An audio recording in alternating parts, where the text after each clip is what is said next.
بسم اللہ الرحمن الرحیم۔ السلام علیکم۔ اس ویڈیو میں ہم کتاب جواہر البحار جلد نمبر 2 کو آگے کنٹینیو کریں گے۔ اس سے پہلے اگر آپ نے سبسکرائب نہیں کیا تو سبسکرائب کر لیں اور بیل آئیکن پریس کر دیں۔ تو شروع کرتے ہیں۔ نامحرم خواتین سے تنہائی کی اباحت۔ اجنبی عورتوں کو دیکھنا اور ان سے تنہائی اختیار کرنے کی اباحت بھی سید عالم صلی اللہ علیہ وسلم کے خصائص سے ہے۔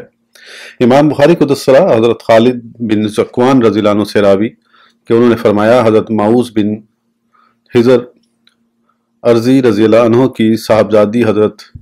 ربیع رضی اللہ عنہ نے فرمایا جس دن میری رخصتی ہوئی تو اسی دن سید عالم صلی اللہ علیہ وسلم میرے ہاں تشریف لائے اور میرے بچھونے پر میرے ساتھ اس طرح تشریف فرما ہو گئے جیسے کہ تو میرے سامنے بیٹھتا ہے۔ علامہ کرمانی قدس سرہ نے اس حدیث پر گفتگو کرتے ہوئے فرمایا کہ یہ حدیث آیت حجاب کے نزول سے قبل پر محمول ہے یا کسی ضرورت کے تحت نظر کرنا مباح ہے، اور مذکورہ واقعے میں بھی ضرورت تھی، اور وہ یہ کہ حضرت معوذ رضی اللہ عنہ کی شہادت کی وجہ سے انہیں اس ایسے موقع پر اپنے والد گرامی کی عدم موجودگی کا احساس نہ ہونے پائے، یا اس لیے کہ یہاں کسی فتنہ میں مبتلا ہونے کا قطعاً خدشہ نہ تھا۔ امام ابن حجر قدس سرہ نے فرمایا ہمیں کبھی دلائل سے یہی پتہ چلا ہے کہ پرائی عورتوں کو دیکھنا اور ان سے خلوت اختیار کرنا سید عالم صلی اللہ علیہ وسلم کے خصائص سے ہے۔ حضرت ام حرام بنت ملحان رضی اللہ عنہ اور سید عالم صلی اللہ علیہ وسلم کے درمیان محرمیت زوجیت کا تعلق نہ ہونے کے باوجود سید عالم صلی اللہ علیہ وسلم کا ان کے ہاں تشریف لے جانا اور ان کے ہاں آرام فرمانا اور ان کا سید عالم صلی اللہ علیہ وسلم کے سر اقدس کو ٹٹولتے رہنا، اس قصے میں بھی صحیح جواب یہی ہے کہ یہ سید عالم صلی اللہ علیہ وسلم کے خصائص سے ہے۔ ابن ملکن نے خصائص میں حضرت ام حرام رضی اللہ عنہ کی حدیث ذکر کرتے ہوئے کہا ہے کہ علم نسب پر نظر رکھنے والا آدمی بخوبی جانتا ہے کہ سید عالم صلی اللہ علیہ وسلم اور حضرت ام حرام رضی اللہ عنہ کے مابین محرمیت ثابت نہیں ہے۔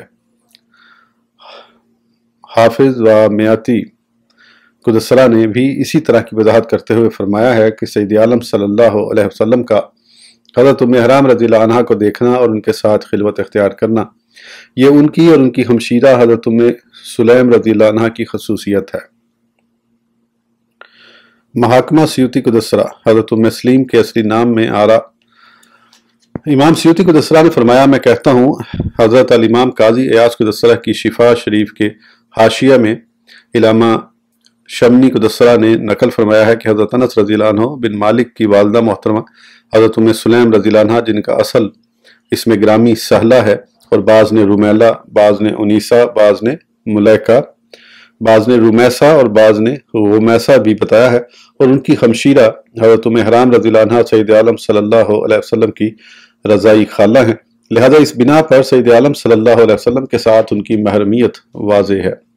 سید عالم صلی اللہ علیہ وسلم کے انہی خصائص میں سے یہ ہے کہ آپ صلی اللہ علیہ وسلم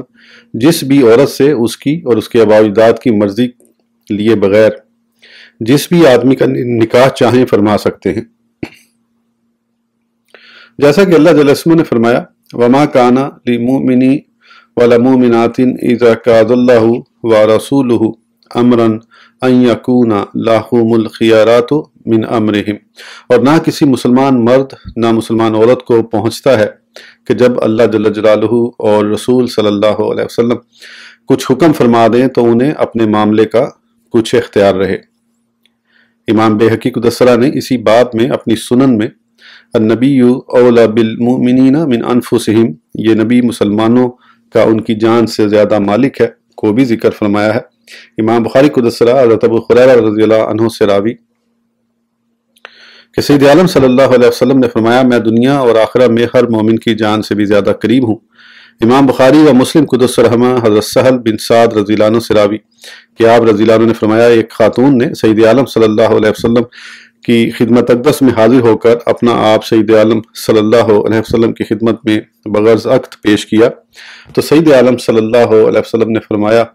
اب مجھے عورتوں کی ضرورت نہیں ہے۔ اتنے میں ایک صاحب نے عرض کیا یا رسول اللہ صلی اللہ علیہ وسلم اس کا عقد مجھ سے فرما دیجئے، تو سید عالم صلی اللہ علیہ وسلم نے فرمایا تیرے پاس قرآن کریم کا جتنا حصہ محفوظ ہے جا اس کے عوض میں نے تیرا اس کے ساتھ نکاح کر دیا ہے۔ امام ابن جریر قدسرہ حضرت ابن عباس رضی اللہ عنہما سے راوی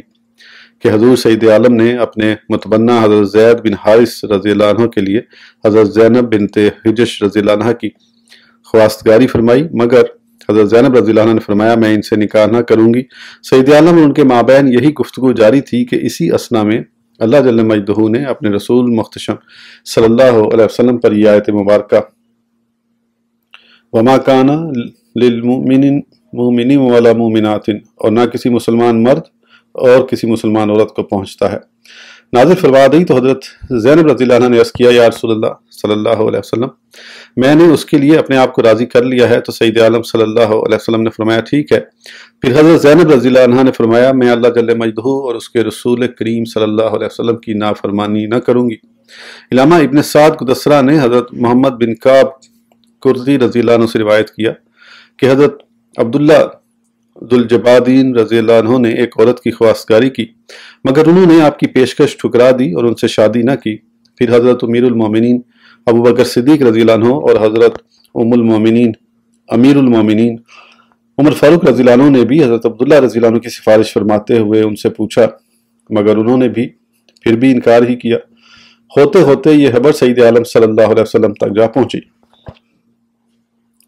تو آپ صلی اللہ علیہ وسلم نے فرمایا عبداللہ رضی اللہ عنہ مجھے اطلاع ملی ہے کہ تم فلاں عورت کو چاہتے ہو تو حضرت عبداللہ رضی اللہ عنہ نے عرض کیا ہاں یا رسول اللہ صلی اللہ علیہ وسلم۔ ازاں بعد سید عالم صلی اللہ علیہ وسلم نے فرمایا جاؤ وہ خاتون میں نے تمہارے نکاح میں دے دی ہے۔ چنانچہ حسب الحکم وہ عورت حضرت عبداللہ رضی اللہ عنہ کے ہاں بھیج دی گئی۔ صغیر السن لڑکی کا عقد کر دینا یہ بھی سید عالم صلی اللہ علیہ وسلم کے خصائص سے ہے کہ اپنی صاحبزادیوں کے علاوہ کسی بھی چھوٹی لڑکی کا نکاح جس سے بھی چاہیں فرما دیں۔ امام بیہقی قدسرہ نے اپنی سنن میں حضرت ابن عباس رضی اللہ عنہما سے روایت کیا کہ حضرت حمزہ بن عبد المطلب رضی اللہ عنہ کی دختر حضرت عمارہ رضی اللہ عنہ مکہ مکرمہ میں رہا کرتی تھی۔ جب سید عالم صلی اللہ علیہ وسلم عمرہ قضا کی ادائیگی کے لیے تشریف لے گئے تو انہیں بھی حضرت امیر المومنین علی مرتضیٰ رضی اللہ عنہ اپنے ہمراہ لے آئے اور سید عالم صلی اللہ علیہ وسلم سے گزارش کی یا رسول اللہ صلی اللہ علیہ وسلم اس سے عقد فرما لیجئے، لیکن سید عالم صلی اللہ علیہ وسلم نے فرمایا اس سے میرا نکاح کیسے ہو سکتا ہے جبکہ یہ میری رضائی بھتیجی ہے۔ پھر سید عالم صلی اللہ علیہ وسلم نے ان کا حضرت ابو سلمہ رضی اللہ عنہ کے صاحبزادے حضرت سلمہ رضی اللہ عنہ سے عقد فرما دیا۔ امام بیہقی قدسرہ نے فرمایا چھوٹی لڑکی کے نکاح وغیرہ میں جو خصوصیت سید عالم صلی اللہ علیہ وسلم کو ہے وہ کسی دوسرے کو حاصل نہیں۔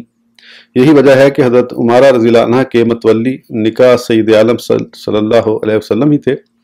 جبکہ حضرت عمارہ رضی اللہ عنہ کے چچا حضرت عباس رضی اللہ عنہ متولی نہ ہوئے۔ امام بیہقی قدسرہ نے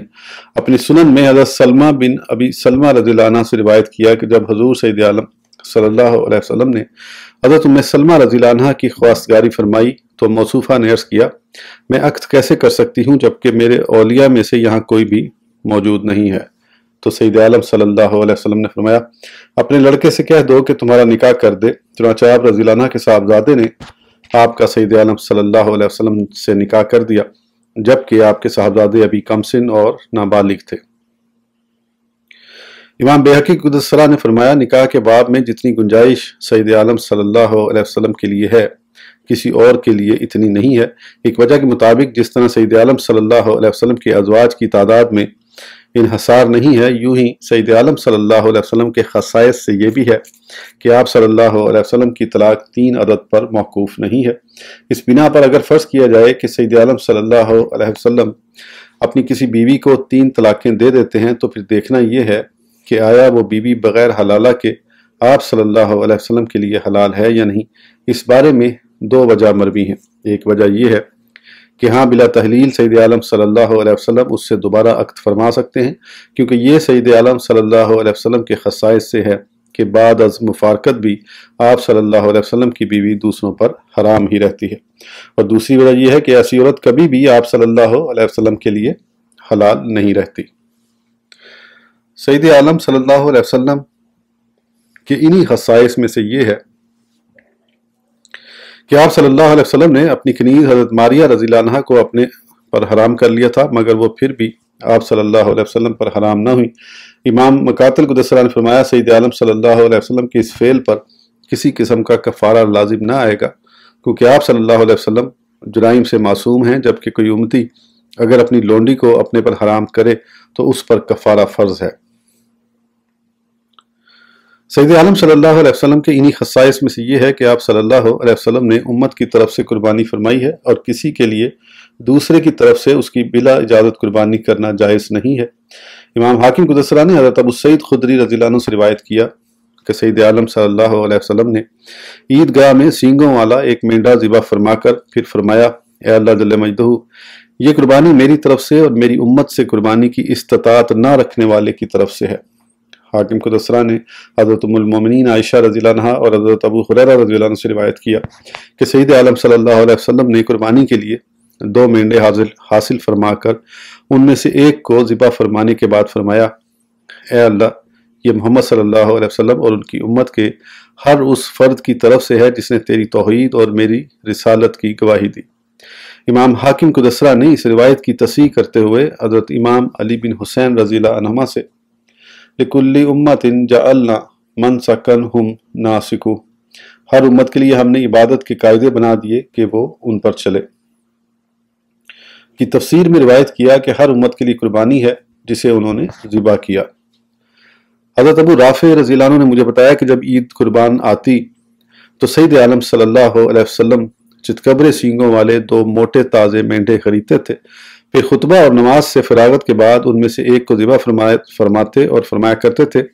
اے اللہ، یہ میری امت کے ان تمام افراد کی طرف سے ہے جنہوں نے توحید و رسالت کا اقرار کر لیا۔ ازاں بعد دوسرا مینڈا جب حاضر کیا جاتا تو اسے ذبح فرمانے کے بعد فرماتے تھے،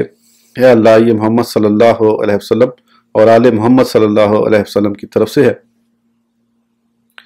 پھر انہیں مساکین کو کھلا دیتے تھے۔ نیز سید عالم صلی اللہ علیہ وسلم خود بھی اور آپ صلی اللہ علیہ وسلم کے قرابت دار بھی ان سے کھایا کرتے تھے۔ ہم مدتوں ٹھہرے رہے اور اللہ جل مجدہ نے ہمیں تاوان و محنت سے نجات دلا دی، چنانچہ بنو ہاشم میں سے کوئی بھی قربانی نہ کرتا تھا۔ ابن سبا نے سید عالم صلی اللہ علیہ وسلم کے خصائص سے یہ بھی گنوایا ہے کہ جس کسی نے سید عالم صلی اللہ علیہ وسلم کو گالیاں دیں یا آپ صلی اللہ علیہ وسلم کی بدگوئی کی تو اس کا قتل کرنا مباح ہے، اور اس خصوصیت کا مال اپنی ذات گرامی کے لیے خود فیصلہ دے دینا ہی ہے۔ قسم الکرامات، سید عالم صلی اللہ علیہ وسلم کا ترکہ صدقہ ہے۔ حضور سید عالم صلی اللہ علیہ وسلم کے انہی خصائص میں سے یہ ہے کہ آپ صلی اللہ علیہ وسلم کا کوئی وارث نہیں، بلکہ آپ صلی اللہ علیہ وسلم کا مال اپنے اسی مصرف پر ابھی تک باقی ہے۔ امام بخاری، امام مسلم قدس سرہما نے حضرت امیر المومنین ابو بکر صدیق رضی اللہ تعالیٰ عنہ سے روایت کیا کہ سید عالم صلی اللہ علیہ وسلم نے فرمایا، ہم کسی کو وارث نہیں بناتے، ہمارا ترکہ صدقہ ہے۔ محمد مصطفیٰ صلی اللہ علیہ وسلم کی آل اس مال سے کھا سکتی ہے، مگر میں اللہ کی قسم سید عالم صلی اللہ علیہ وسلم کے صدقے کی اس حالت کو جیسے کہ وہ سید عالم صلی اللہ علیہ وسلم کی حیات مبارکہ میں تھی کسی قسم کی تبدیلی نہ کروں گا، اور اس میں وہی عمل جاری رکھوں گا جو سید عالم صلی اللہ علیہ وسلم نے جاری فرمایا۔ امام بخاری و مسلم قدس سرہما نے حضرت ابو ہریرہ رضی اللہ عنہ سے روایت کیا کہ سید عالم صلی اللہ علیہ وسلم نے فرمایا، میری وراثت کا کوئی درہم و دینار تقسیم نہ ہوگا، میری ازواج کے خرچے اور میرے امال کی تنہا کے بعد جو بچ رہے تو وہ صدقہ ہے۔ امام طبرانی قدس سرہ نے حضرت ابن عمر رضی اللہ عنہ سے روایت کیا کہ سید عالم صلی اللہ علیہ وسلم نے حضرت امیر المومنین علی مرتضی رضی اللہ عنہ سے فرمایا، کیا تو اس پر راضی نہیں کہ تیرا مقام میرے نزدیک وہی ہے جو حضرت ہارون علیہ السلام کا حضرت موسیٰ علیہ السلام کے ہاں تھا، لیکن فرق صرف اتنا ہے کہ نبوت و وراثت اب جاتی رہی۔ فائدہ،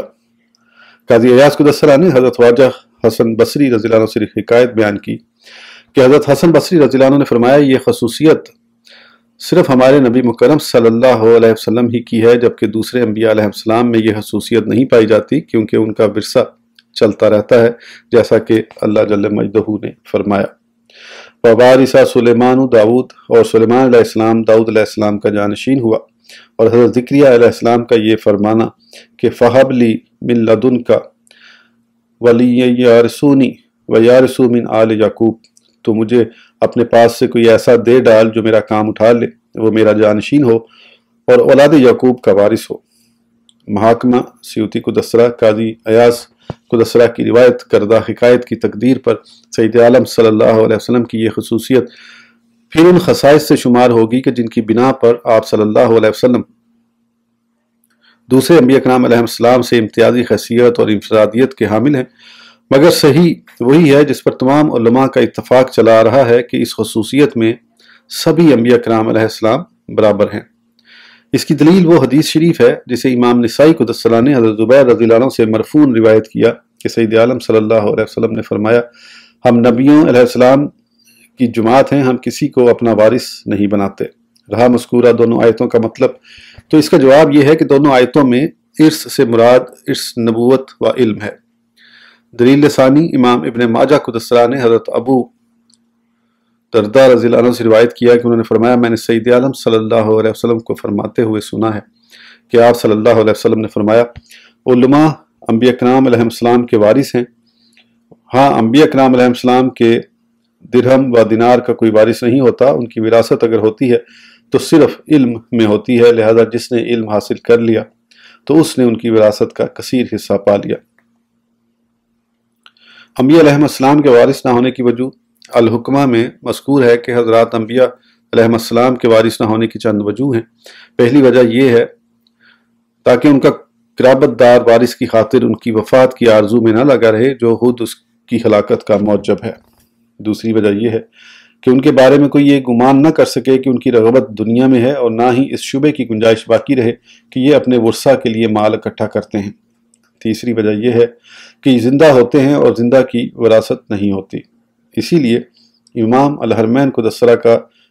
رجحان یہ ہے کہ سید عالم صلی اللہ علیہ وسلم کا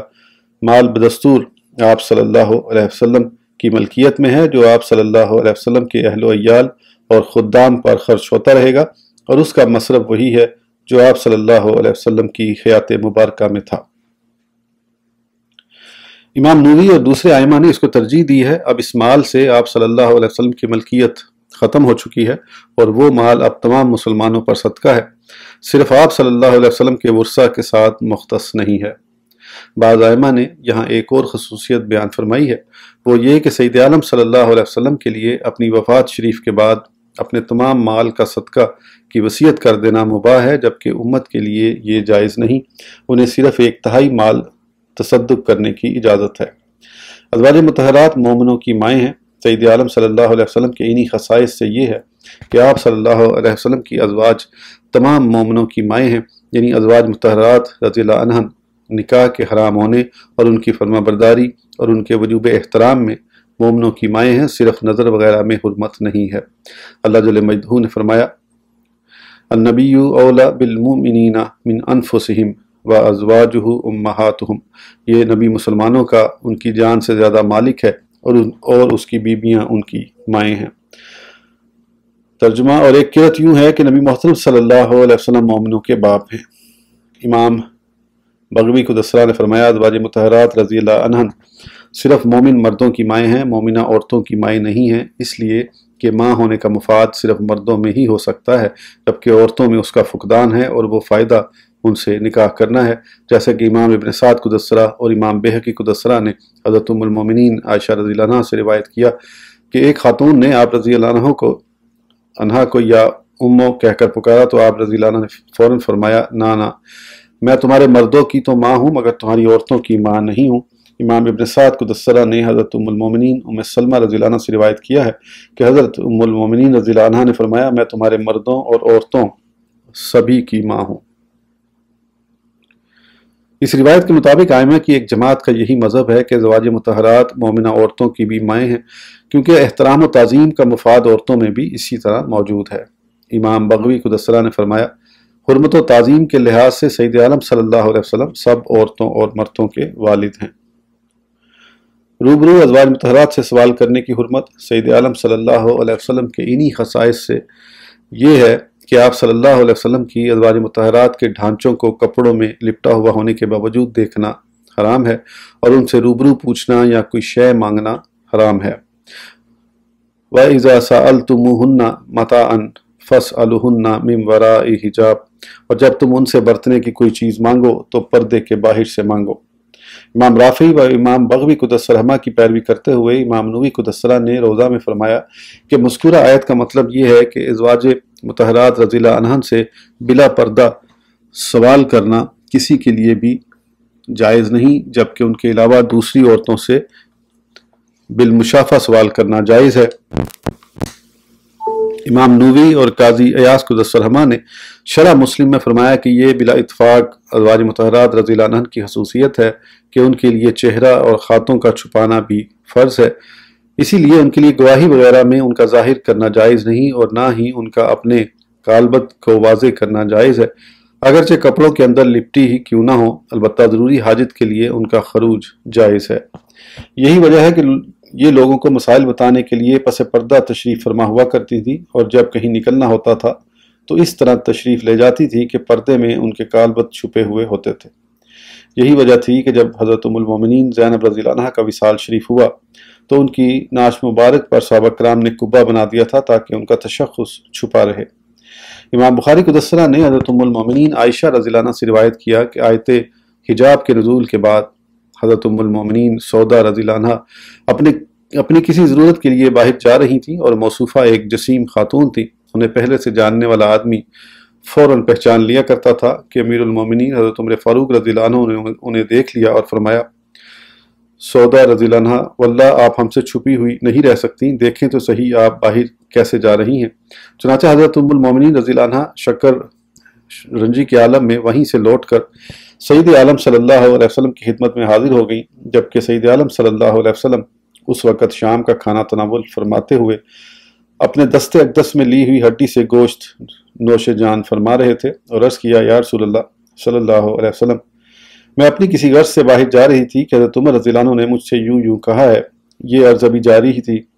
کہ اللہ جل مجدہ نے اسی حالت میں جبکہ ہڈی والا گوشت ابھی سید عالم صلی اللہ علیہ وسلم کے دست اقدس میں ہی تھا، آپ صلی اللہ علیہ وسلم پر وحی نازل فرمائی،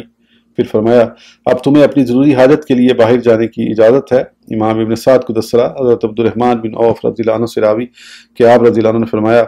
جس سال امیر المومنین عمر فاروق اعظم رضی اللہ عنہ کی وفات واقع ہوئی تو اس سال حضرت امیر المومنین رضی اللہ عنہ نے مجھے اور حضرت عثمان رضی اللہ عنہ کو اس غرض سے روانہ فرمایا تاکہ ہم نبی کریم صلی اللہ علیہ وسلم کی ازواج مطہرات کو حج کروا لائیں۔ چنانچہ حسب حکم ہم جب روانہ ہوئے تو حضرت امیر المومنین عثمان رضی اللہ عنہ ازواج مطہرات کے آگے آگے چلتے تھے اور کسی کو ان کے قریب نہ آنے دیتے تھے، اور اگر دیکھنے کی ضرورت مخصوص فرماتے تو صرف گوشہ چشم سے دیکھتے تھے، اور حضرت عبد الرحمن رضی اللہ عنہ ان کے پیچھے پیچھے چلتے تھے،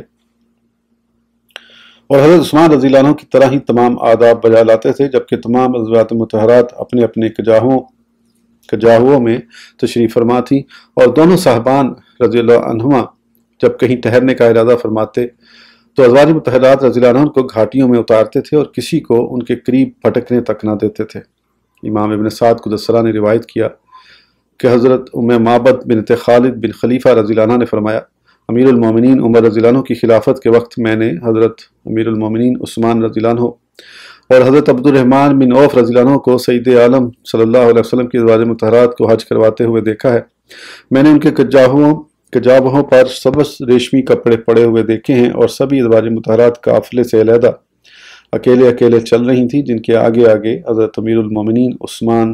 رضی اللہ عنہ کی سواری چل رہی تھی، اور جب کہ ان کے قریب آنے کی کوشش کرتا تو حضرت عثمان رضی اللہ عنہ بلند آواز سے فرماتے تھے، پرے ہٹ جاؤ، پرے ہٹ جاؤ، اور حضرت عبد الرحمن بن عوف رضی اللہ عنہ بھی ان کے پیچھے پیچھے اسی طرح فرماتے جاتے تھے۔ امام ابن سعد قدس سرہ نے حضرت مصور بن محزمہ رضی اللہ عنہ سے روایت کیا کہ آپ رضی اللہ عنہ نے فرمایا،